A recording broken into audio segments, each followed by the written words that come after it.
You're a Muslim nationalist, no? You're a nationalist No, who's a Muslim. I am Indian nationalist. I am neither a Muslim or an. You're a practicing Muslim, yeah, sir. so exactly. तो फिर मुस्लिम बिल्कुल Indian Muslim nationalist, mail Indian Muslim nationalist, नहीं non हिजाब wearing नहीं मुस्लिम, नहीं ये भी तो बोल सकते हैं ना? नहीं, बिल्कुल नहीं. मैं इंडियन नेशनलिस्ट हूँ. हाँ. हिंदू नेशनलिस्ट आप बोलेंगे तो बिल्कुल ही एक उसमें तो मुसलमान ही नहीं आएगा ही नहीं, ईसाई नहीं आएगा, भारत की डाइवर्सिटी उसमें आएगी नहीं. पूरा झगड़ा था नेशनलिज्म का कि इंडियन नेशनलिज्म होना चाहिए. अच्छा, अब आप उसको कर रहे हैं. तो अब दूसरे सेकुलर पार्टीज ये कोशिश करके मोदी से बड़ा हिंदू मैं हूं, मोदी से बड़ा हिंदुत्व का लीडर मैं हूं. अब उसी के झगड़े में सब दौड़ रहे हैं. कौन दौड़ रहा है? चाहे कांग्रेस हो, चाहे समाजवादी हो, चाहे आरजेडी हो. अब तो शिवसेना सेकुलर हो चुकी है. अब बताइए आप, माने ये जो हमारे बड़े चौधरी लोग बैठे हुए हैं जो सर्टिफिकेट बांटते हैं, शिवसेना सेकुलर हो गई उनके लिए. अब अच्छा, जाटों की पार्टी होगी, यादवों की पार्टी होगी, सबकी होगी. पर आप भी तो सर्टिफिकेट देने में लगे हुए हैं कि जो सेक्युलर पार्टीज हैं वो, क्योंकि वो मंदिरों के चक्कर लगा रहे हैं इसलिए मैं वो नहीं कह रहा हूं, बिल्कुल नहीं. मंदिर मस्जिद जाना, दरगाह जाना, ये भारत में 95% पॉपुलेशन रिलीजियस है. मैं ये कह रहा हूं कि जो आप नरेंद्र मोदी के नक्शे कदम पर चल रहे हैं कि हिंदुत्व की आइडियोलॉजी पर सबसे ज्यादा हम चलेंगे, इसका नतीजा क्या निकल रहा है? नतीजा यही निकल रहा है कि आप मुसलमान की वोट की जरूरत है, मगर मुसलमान को इज्जत नहीं देंगे, बाजू नहीं बिठाएंगे, आप हरगिज नहीं बिठाएंगे. आप मुसलमान का वोट चाहेंगे मगर मुसलमान की बात नहीं करेंगे आप. बिल्कुल ही हो रहा है. तो फिर आप अपना बताएं ना. आपने बीजेपी की बात तो कर ली, अब आप बाकी जो सेक्युलर नॉन सेक्युलर जो भी लेबल लगता है उनकी बात कर ली, तो आप अपना बताइए that why is it not resonating कि मुसलमान एक मुसलमान पार्टी के लिए क्यों नहीं वोट दे रहा? मुसलमान एक होमोजेनियस कम्युनिटी नहीं है भारत में. जो मुसलमान हैदराबाद का है, जो अच्छी बात है, बुरी बात है? बहुत अच्छी बात है, बहुत अच्छी बात है. जो मुसलमान हैदराबाद का है, जो मुसलमान अहमदाबाद का है, डिफरेंस है उसमें. जो मुसलमान केरल का है, जो मुसलमान कश्मीर का है, उसमें डिफरेंस है. इस साहब के बारे में आपके क्या विचार हैं, और फिर अमित शाह के बारे में? नहीं, भारत के प्रधानमंत्री हैं, होम मिनिस्टर हैं, वही विचार है मेरा, और क्या है. आपने 1 घंटे से आप कह रहे हैं कि मोदी साहब जो हैं वो हिंदू नेशनलिस्ट है, तो आप उन्हें सेक्युलर नहीं मानते, आप उन्हें रिप्रेजेंटिंग ऑल ऑफ इंडिया नहीं मानते? भारत के प्रधानमंत्री जब पहली मर्तबा प्रधानमंत्री बने, लोकसभा के में खड़े होकर उन्होंने वहां पर जमीन पर सजदा किया, अंदर गए, और जब भाषण दिया उन्होंने कहा कि तो वो गलत था जो उन्होंने सजदा किया? नहीं, बिल्कुल. अरे भाई, उन्होंने किया, वो बता रहा हूँ. 1200 साल की गुलामी के बाद हमको सत्ता मिला है. भाई 1200 साल गुलामी कहाँ है इस देश की? 200 साल के अंग्रेजों की गुलामी है, 1200 कहाँ से आ गए? प्रधानमंत्री ने कहा, क्या मैसेज दिया आपने? क्या मैसेज दिया आपने? कपड़ों से पहचानो इन लोगों को. कौन, किसने कहा? भारत के प्रधानमंत्री ने कहा. रमज़ान, शमशान, खबरस्तान, किसने कहा? भारत के प्रधानमंत्री ने कहा. अगर आप सबका साथ, सबका विकास, सबका विश्वास बोलते हैं, भाई आप कम से कम गुजरात में एक को टिकट दे देते ना, जिता देते उसको, बताते कि देखो हमने जिता दिया, इसको एमएलए बना दिया. I will come to this question of love jihad. अब it's a misnomer. आप विकीपीडिया खोलें तो वो कहेंगे कि it is an Islamophobic term. लेकिन आप लॉ इन्फोर्समेंट अथॉरिटी से आप पूछेंगे तो वो कहेंगे ये ज़रूर होता है. It's just that nobody wants to accept it, क्योंकि अगर आप इस टर्म को अगर आप ऑफिशियली एक्सेप्ट करेंगे कि लव जिहाद है तो it opens up a can of worms. What is your view on it? No, in the parliament, the government failed to give a definition of what is love jihad. What is love jihad? And how can there be a jihad in love? या तो आप love करेंगे या जिहाद करेंगे. अब if somebody wants to marry and they're adult, who are you to stop? How are you going to stop it? वो case गया, the case of Kerala went right up to Supreme Court. NIA was given the investigation. It turned out to be completely false. The girl came and said, no, I have decided that I love this person and I want to get married to him. So this is used to unnecessary target the Muslim community, to create more hatred and to create a fear of Muslims among the majority community. I mean, give us the data, come on. If the law enforcement agencies are so particular about it, give it to the people. Give it to ANI that, okay, we have this number state-wise, wherein this is happening. You don't give numbers. I will tell you a classic case of Madhya Pradesh. A Hindu girl married a Muslim boy. She called me from Madhya Pradesh that because I got married to this boy, the local DM, along with BJP, went and demolished that boy's home and their bakery. She had to go to Jabalpur High Court and say that, look, I got married, I'm adult. The court had to intervene. So this is, and does the Constitution stops anyone from getting married to someone if they are adult, if they are of marriageable age? No. But you want to create this love jihad. Where is the data of love jihad? The so-called love jihad. You don't have any data. You are creating, a fear of the Muslim community, which is leading to more hatred for the Muslim community. Where is it? There is no data. Look at the petitions that are being filed. If you read that, you won't stop laughing. अरे क्या लिख रहे हैं? कुछ है ही नहीं इसमें. आप खाली एक हवा क्रिएट कर रहे हैं. दम ही नहीं है कुछ उसमें. आप है डेटा बताइए. आप कैसा रोकेंगे उसको?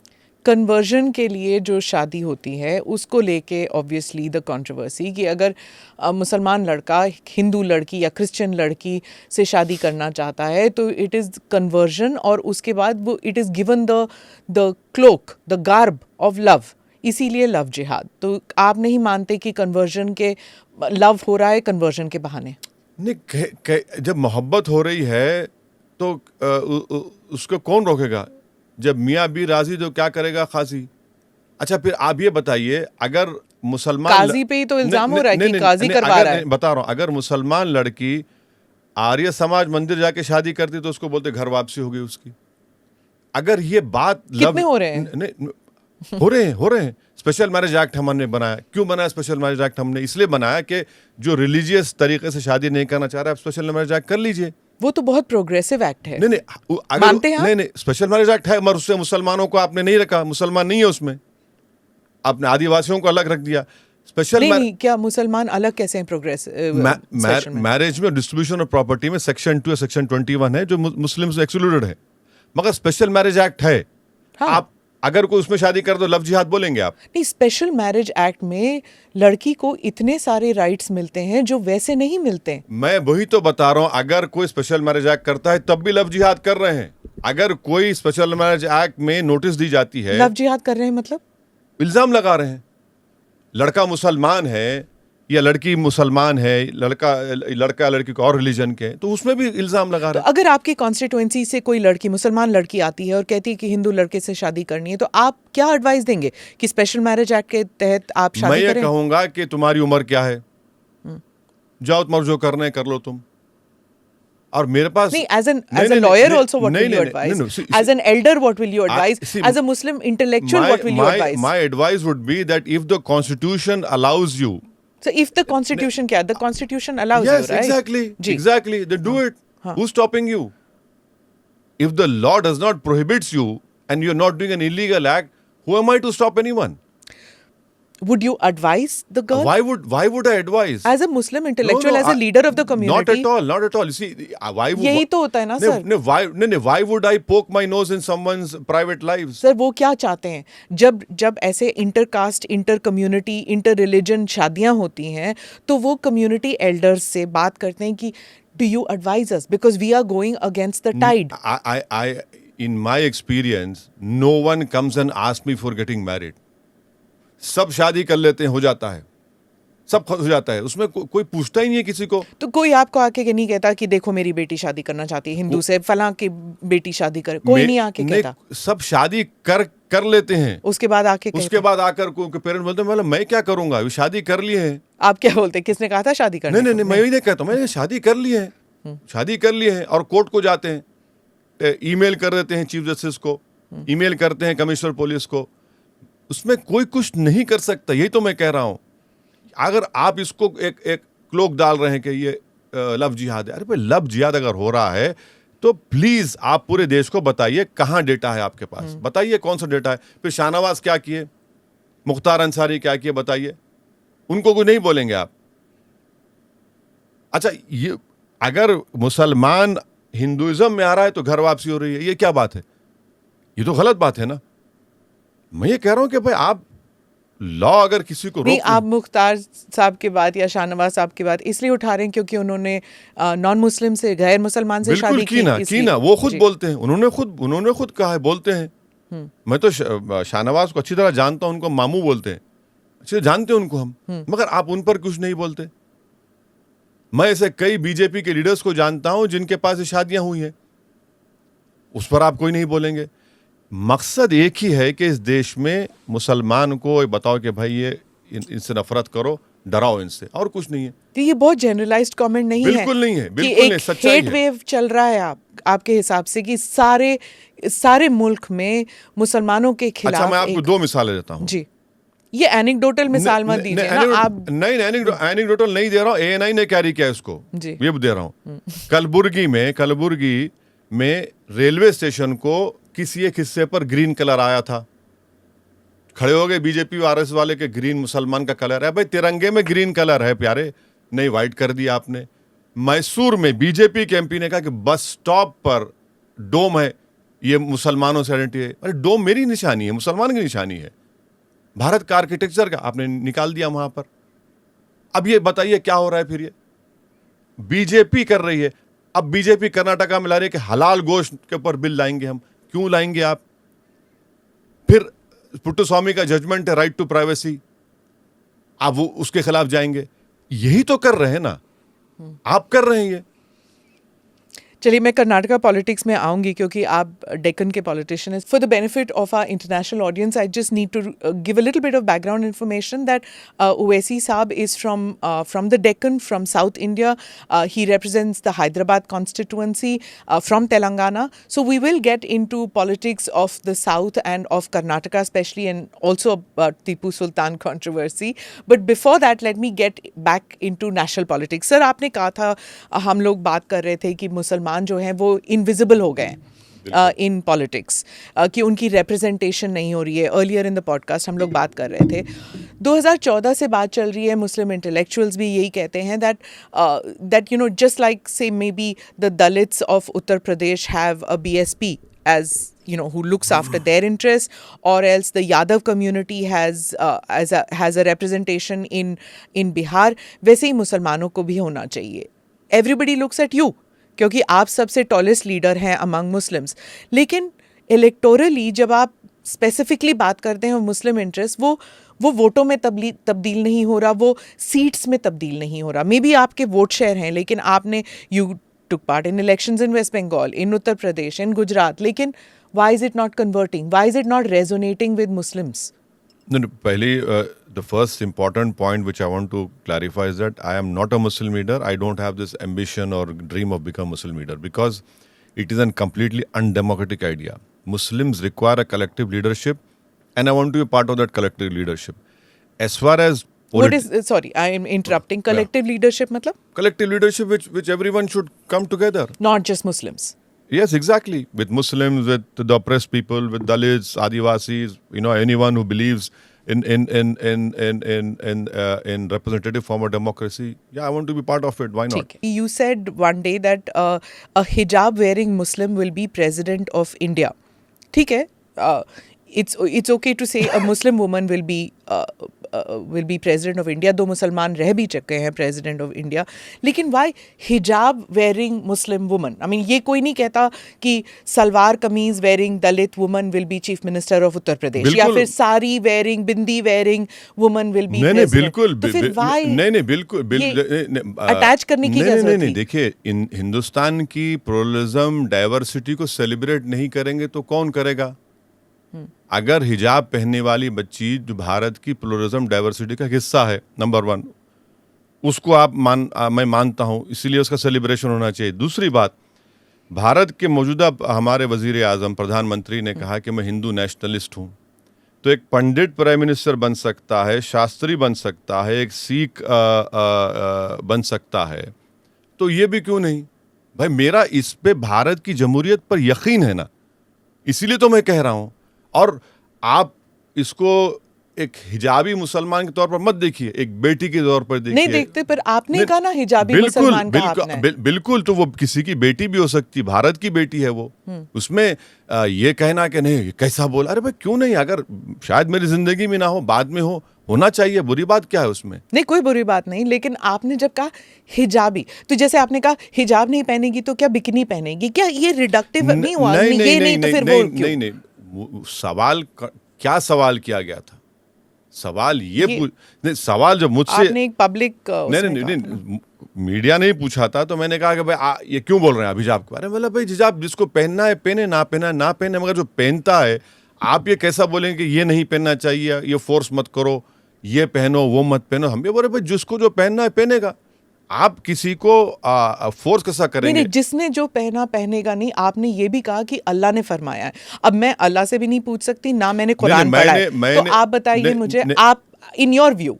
मैंने ये कहा कि कुरान में इसका जिक्र है कि मर्द हजरात के लिए हिजाब वो कि अपनी नज़रों को नीचे रखें, और कोई गैर महरम अगर औरत होती तो उसको आप हाथ नहीं लगा सकते। वहीं पर महिलाओं के लिए या तो आप हिजाब पहने, चादर ओढ़े या निकाब करें, ये कुरान में है, इसमें कोई इनकार नहीं कर सकता। अच्छा, कोई जोर ज़बरदस्ती भी कोई नहीं कर सकता। जो पहन रही हैं, कम से कम आप उनको तो डिग्रेड मत करिए। उनका एक फेथ है, उनका एक कल्चर का हिस्सा भी है वो, और वो उसको फॉलो कर रहे हैं।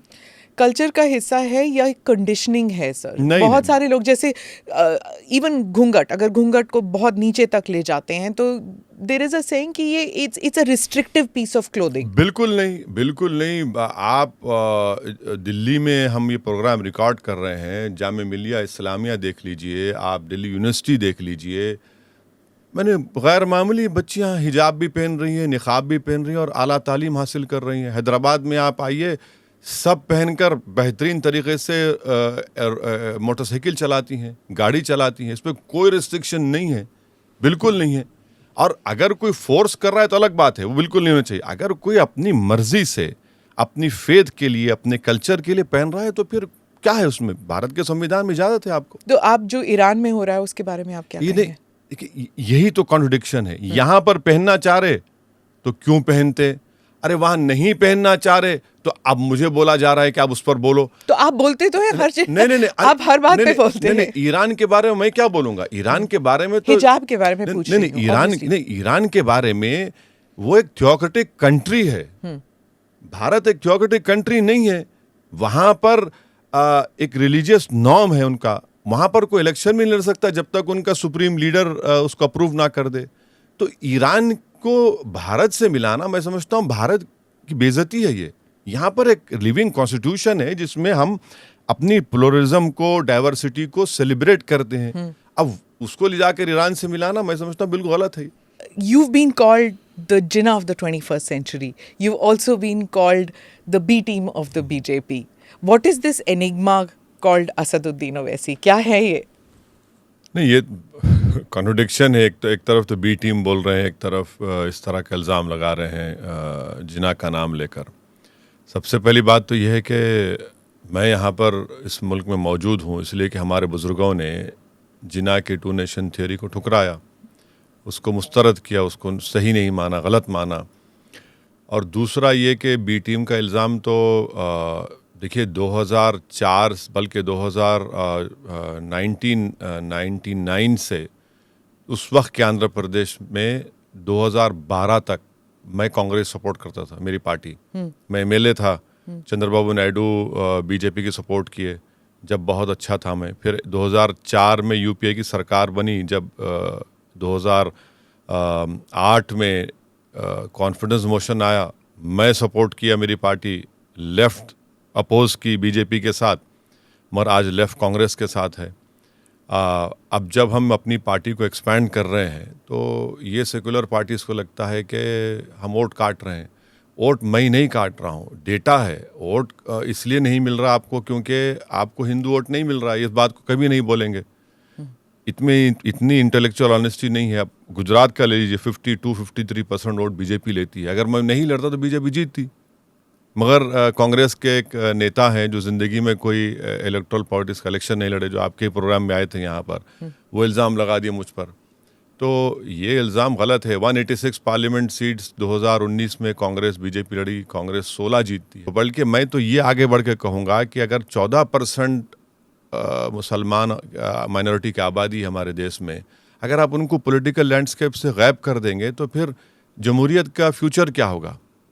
या आप क्या अच्छा होगा कि हमारी डेमोक्रेसी के लिए कि आप उनका नाम ही ना लें, उनकी बात ही ना करें, उनको उनका रिप्रेजेंटेशन ना दें? तो ये हमारी डेमोक्रेसी के लिए भी एक क्वेश्चन पैदा हो जाएगा फ्यूचर में। I just want to know कि आप पॉलिटिक्स में क्यों आए? हाँ, आपकी पॉलिटिकल बैकग्राउंड है, आपकी फैमिली पॉलिटिक्स में थी, लेकिन आप you are a barrister at law, तो आप पॉलिटिक्स में क्यों आए? आपका गोल क्या था? और क्या आप are you satisfied with what you have done for your community, for your electoral आपकी जो electoral dreams थे, क्या आप कर पाए हैं अभी तक? तो अब तो बहुत देर हो गया, 28 साल हो गए, तो अब तो कुछ कर भी नहीं सकते उस बारे में। बट जब मैं लिंकन इन्न से बार की डिग्री लेकर इंडिया को वापस आया तो हमारे जो पार्टी के बड़े लोग थे वो हमको समझाए, बोले कि देखो एक पढ़े लिखे शख्स की ज़रूरत है और इसको ज़िम्मेदारी है का काम है, उठाओ, आप देखो, गौर करो। मैं भी उसमें राज़ी हुआ, इसमें ऐसा नहीं कि मुझे कोई दबाया गया, तो मुझे भी मैं भी उसका एक्सेप्ट किया ज़िम्मेदारी को, मगर मुझे नहीं मालूम था कि इतनी बड़ी ज़िम्मेदारी होगी। क्या परिवार का दबाव भी था? नहीं, कोई नहीं था सर, कोई दबाव। कोई लेगेसी इश्यूज हैं कि आपके वालिद साहब थे इसीलिए? नहीं, वो तो आज भी अगर मैं अपनी कॉन्स्टिट्यूंसी में जाता हूँ तो लोग मुझे इतनी 28 साल के बाद भी एक 12 साल का लड़का बोलता कि ये सालार का बेटा जाता। मेरे वालिद को सालार बोलते थे। तो वो तो बहुत बड़ा एक नहीं मालूम, शायद मेरी ज़िंदगी के बाद लोग कुछ बोलेंगे, बट ये तो क्वेश्चन उठेगा हम लोगों को कि आपके वालिद ऐसा थे या आपकी मदर फैमिली ऐसी थी। तो कोई प्रेशर नहीं था, मगर एक ज़िम्मेदारी का काम है। मैं शुरू में नहीं समझा था इतना मुश्किल काम होगा, बट अब कोशिश कर रहे हैं और देखते हैं क्या होता है आगे। तो आर यू सेटिस्फाइड कि आपने जो अपनी कम्युनिटी के लिए किया, आप अब तक? नहीं, यकीनन अगर मुझसे 28 साल पीछे आप दोबारा ले अगर पूछेंगे कि आप ऐसा फ़ैसला लेंगे तो मैं कहूँ बिल्कुल मैं कहूँ लूँगा इस फैसले को। मैं मुतमईन हूँ।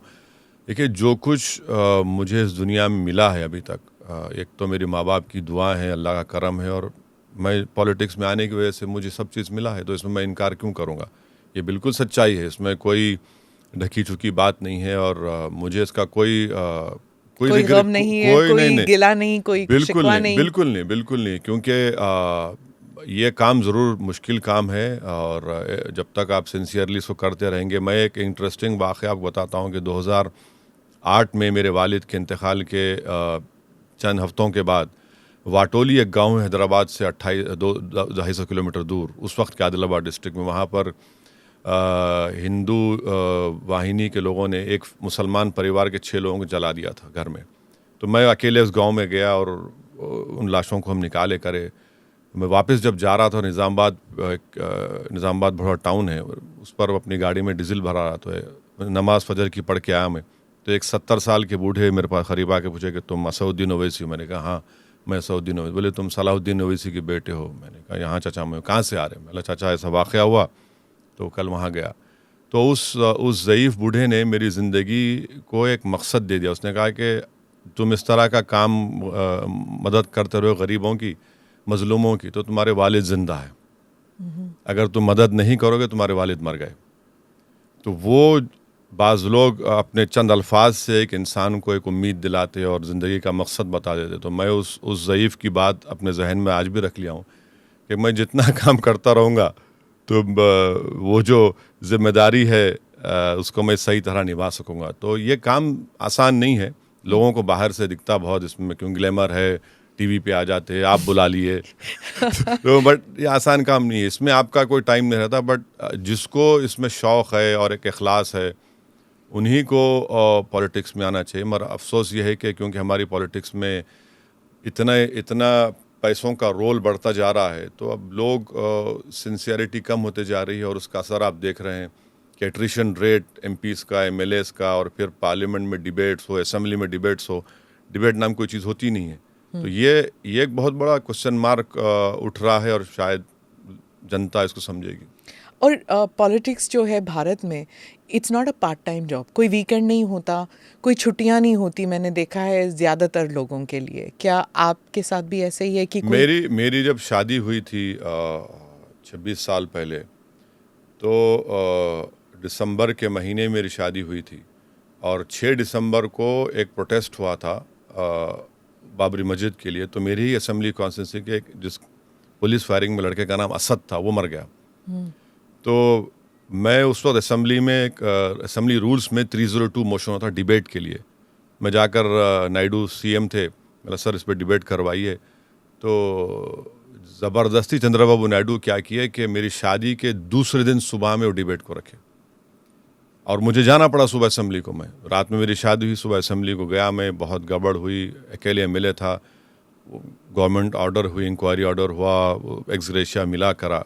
तो आप बिल्कुल सही कह रहे हैं। तो ये आपको काम करना पड़ेगा, आपको मेहनत करना पड़ेगा। और मैं 24 आवर्स तो नहीं, बल्कि जब ज़रूरत है उस वक्त तो आपको when the occasion comes आपको राइज करना पड़ेगा, तो वो करना पड़ेगा। नहीं, 2013 में यशवंत सिन्हा और मणिशंकर अय्यर एमपीज़ को लेकर गए थे, जिसमें मैं था, कीर्ति आज़ाद थे, शाहनवाज हुसैन थे, सुप्रिया सूले थी और बहुत से लोग थे, दीपेंद्र सिंह हुडा थे। वहाँ पर जियो टीवी से हम 3 एमपीज़ का, मणिशंकर अय्यर, कीर्ति आज़ाद और मेरा, पाकिस्तान के अब जो ex foreign minister Shah Mahmood Qureshi, उनके डिफेंस मिनिस्टर जमात इस्लामी, लोगों से डिबेट हुआ। अब उसमें तो हम बोले, वहाँ पर भी बोले, पाकिस्तान में बैठकर हम भारत की बात किए, उस सरजमीन में बैठकर। मैंने कहा कि अब 2 नेशन थ्योरी को हम ठुकराएं, आप भूल जाइए हिंदुस्तान के बारे में, भारत के बारे में। तो बोलना चाहिए, उसमें बुरी बात क्या है? बेहुदे किस्म की बात, बचपने की बात। भाई, आप डिप्लोमेटिक लैंग्वेज आपको आती नहीं है, आप डिप्लोमेटिक लैंग्वेज सीख लीजिए। एक पागलपन की तरह इस तरह की बात करते हैं। हाँ, यकीनन हमारे देश के प्रधानमंत्री का एक अजीम ओहदा है, प्राइम मिनिस्टर पोस्ट है, तो उस पोस्ट को आप कोई इस तरह से गुफ्तगू करेगा वाहियात किस्म की, और आप एक मुल्क के फॉरेन मिनिस्टर हैं, तो इस पर तो कोई मेरे ख्याल से कोई दो राय नहीं हो सकती। जहाँ पर मुल्क की बात आ गई, मुल्क के वज़ीर आज़म के ओहदे की बात आएगी, पॉलिटिकल डिफरेंस रहेगा और बराबर रहेगा, ज़िंदगी भर रहेगा। मगर इस तरह आप कोई करेगा तो बोलना चाहिए। जो ऐसे जो स्लोगन्स निकलते हैं, वेयर लिंचिंग हो जाए या सर तन से जुदा की जो स्लोगन्स निकलते हैं, क्या आप इसके खिलाफ हैं? क्या आप अपने कम्युनिटी से बात करते हैं that this is not right? बिल्कुल, मैं खुलकर कहा हूँ, बल्कि आपके जो काबिल इंचार्ज हैं ब्यूरो के हैदराबाद में, प्रमोद को मैंने कहा था कि इसके ख़िलाफ़ हूँ मैं। ये इस तरह का नारा लगाना, आप किसी वायलेंस को उकसा रहे हैं लोगों को, बिल्कुल गलत है ये। जब उदयपुर में वो उस टेलर को मारा गया, मैंने ओपनली कंडेम किया, बिल्कुल कंडेम, गलत है ये। आप किसी का कत्ल कैसे करेंगे? आप हथियार कैसे उठाएंगे? जो वही लोग हथियार उठाते जो भारत के डेमोक्रेसी पर और उनको कोई यकीन नहीं है, संविधान पर, तो बिल्कुल उसका कंडेम होना चाहिए और लोगों को दूर रखना चाहिए इस तरह के लोगों से जो इस तरह की बातें करते हैं, वायलेंस की बात करते हैं, एक निज़ाम को दरम बरम करने की बात करते हैं।